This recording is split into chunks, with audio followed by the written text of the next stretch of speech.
Alright, so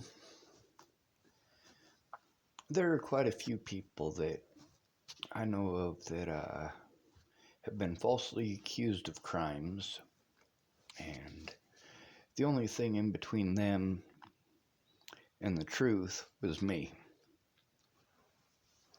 I'm going to give you a couple of them stories now. Ogre, aka Christopher Weaver, he was having issues with his ex. She's crazy. So one day, she decided that she was gonna come over to Ogre's, where, of course, overall, I ended up staying with him for about 3 months. I was his house bitch. I helped him move all of his stuff from place to place to place to place. He'd gotten into trouble, and they stole his daughter. Boulder did. Over something extremely trivial. Now, the problem is that she's a blonde-haired, blue-eyed girl under the age of 6. That's good money. That's up to $1.5 million for that little girl. Now, Ogre, he had a job and he had a place of his own. And he was doing good. But the government wanted him to jump through a bunch of hoops. And in the process of jumping through those hoops, he lost his job, he lost his place, and ended up moving from hotel room to hotel room, doing the best that he could with what he had. So one day, Cardboard, that's Lexi Delgado, Ogre's daughter's mother, or Ogre's ex, however you want to call it.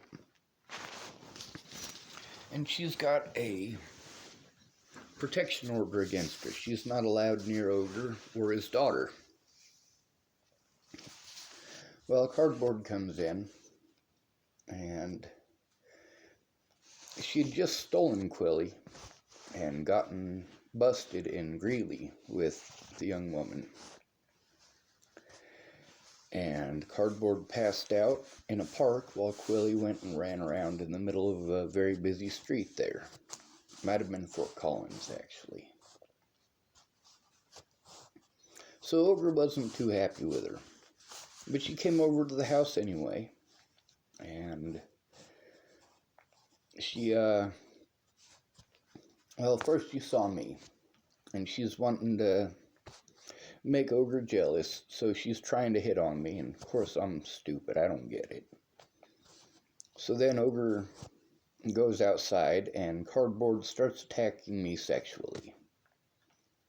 Trying to tickle me, but also trying to grab my equipment, and it was not comfortable. In the process, she also broke my computer. Ogre came in from having a cigarette, saw Cardboard on top of me, and of course he told her to get off of me. Well, then she wants some private time with Ogre. She pulls out her boob, or breast, or I don't know what it is that you guys are not going to find offensive. But she pulled out her mammaries. There's a good scientific word. Pulled out her mammaries and started squirting us both with milk. I'm not okay with this. So she wants some private time with Ogre. And she really wants a back massage. She really wants a back massage. She takes off her shirt and she's shirtless, and she really wants a back massage. And Ogre's just like, I don't want to deal with this right now. But of course, he asked me to leave, of course, and I don't have anywhere to go, so I just go out, and right outside of our door is the dog run where people use for their dogs to go to the bathroom. And I can hear everything that's going on in the room. I mean, it's right there. And they had sex. It was consensual. She was asking him for it, literally asking for it. And Well, she thought that that was going to get her Quilly. Well, it didn't. So she went down to Pearl Street and spread a rumor that Ogre raped her. And the difference between him getting an ass whooping by a bunch of people and him getting at least some public support was me telling the truth. Fuck no, he didn't rape her.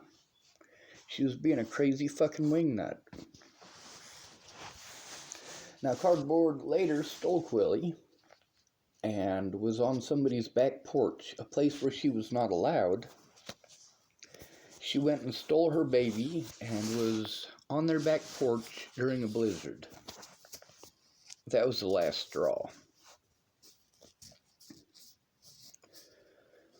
So after that, Cardboard was not allowed around Ogre or the baby no matter what. Smart decision. It should have been a lot earlier that happened. But the difference between him and that ass whooping, or him going up the mountain and never coming back down, was me, an eyewitness, who told the truth.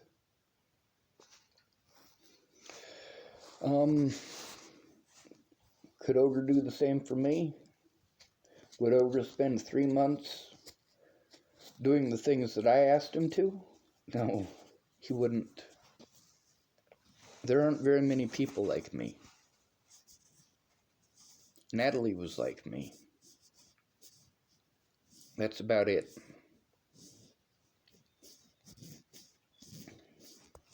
Now, that's not the only situation where something like that has happened. That whole accusing somebody of rape because you want to control the situation. You believe that if you call Ogre a rapist, that the police are going to hand over Quilly to you? No, Cardboard, that's not the way that it works. You just screwed yourself and Ogre out of getting your child back.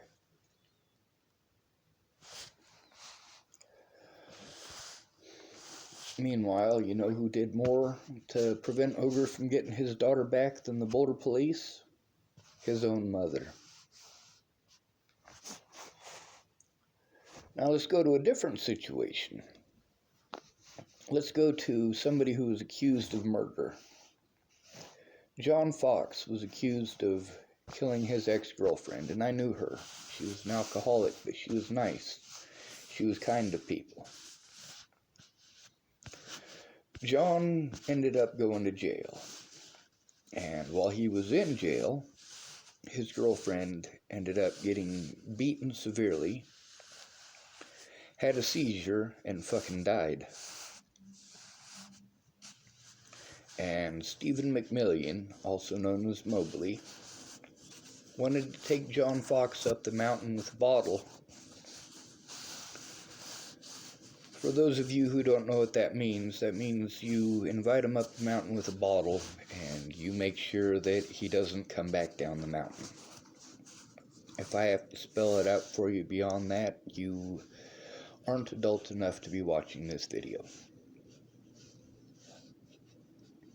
The difference between Mobley getting all buddy-buddy with John and taking him up the mountain, or allowing John to go free, was me. John Fox was in jail when his girlfriend died. He'd been in jail for a month when she died. She didn't die from a beating from John. She died from complications of alcoholism and a beating from another man just a couple of days before she was killed.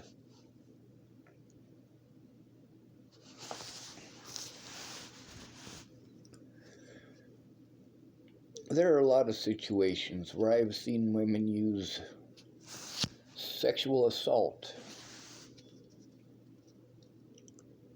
to try to make a man look like a terrible person when it becomes a custody issue. Like, if you accuse a good man of being a sexual abuser that you're going to get the kid. No. You are going to destroy the man's life. You're also going to show your true colors. Lexi Delgado showed her true colors. So did Alicia Bollinger and Maddie Boa. Now, there was a guy named Brian Townsend. And after what happened to Natalie, Brian Townsend and Veronica Randall came to pick me up. And I was explaining to them what Maddie Boa had said, the rumors that she had started in Boulder. And Brian Townsend let me and Veronica Randall know that Maddie Boa had done the same thing to him, and that's why he wasn't in Boulder. That's why he was staying in Longmont. Because Maddie Boa, who is a man-hating lesbian, we're not talking about, lesbians like you see in your porn videos where it's two girls making out and they somehow let a dude in there, yeah, that's not a lesbian. That's not how it works. Not all lesbians hate men. But the thing is, Maddie does. But she doesn't hate men because all of these men are terrible people. She hates men because of her dad. In specific, because of her dad. That's the same reason my mom hates men, is because of the things that her dad did to her. But the fact is, Brian Townsend didn't deserve that. I didn't deserve that. Ogre didn't deserve that. John Fox didn't deserve that.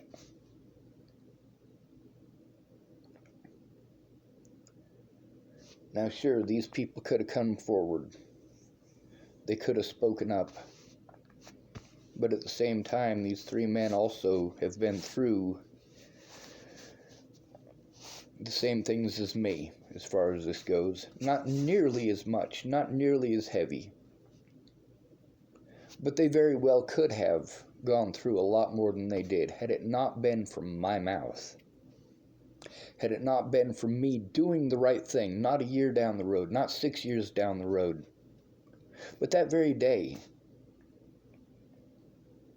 The very day that I heard people going around spreading rumors that Ogre had raped Cardboard the night before, I let every one of those people know that I was there the night before.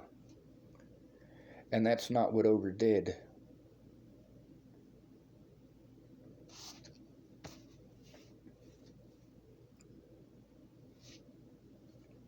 We tend to want to believe that women are always right. We want to tell ourselves that the women are always the victims. What we've done in actuality is train women to lie, knowing that they can get away with it, knowing that they can destroy another man's life to get what they want. That's what we've done. We have taught American women that if they can't get what they want, they can lie and say that a man sexually abused them for personal gain. This is not acceptable. Lexi Delgado did not get her daughter back. She just prevented Christopher Weaver from having their daughter. Yeah, I'm pretty grossed out by that. Meanwhile, there are people who actually commit sexual assault and get away with it. Like Andrew Witcher. Like Ted Bollinger. Like Tim Beeson. Like those officers in Broomfield and Boulder. Adams County. That officer in Loveland as well. There are people who actually do these things. But you don't take it out on them, you take it out on who it's easiest to victimize. I have seen so many people who were raped by their daddy go out and take it out on homeless people on Pearl Street. Many of them still live with their daddies. They still live with the man who raped them, while they go and take it out on some homeless person.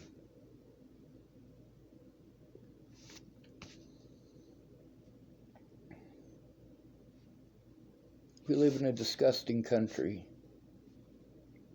where there's no such thing as right or wrong. There's a such thing as money or none.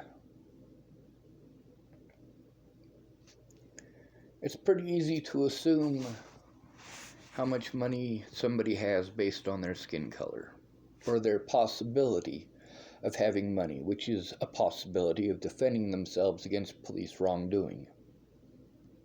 But you know what's an even bigger marker than that? A backpack. If you have a backpack and you look like a homeless person with a backpack, between coming after you and coming after a black person who looks like they might play basketball or football for CU, they're not going after that black person, they're going to come after you. The only way for you to be even more screwed than that is to be both black and homeless.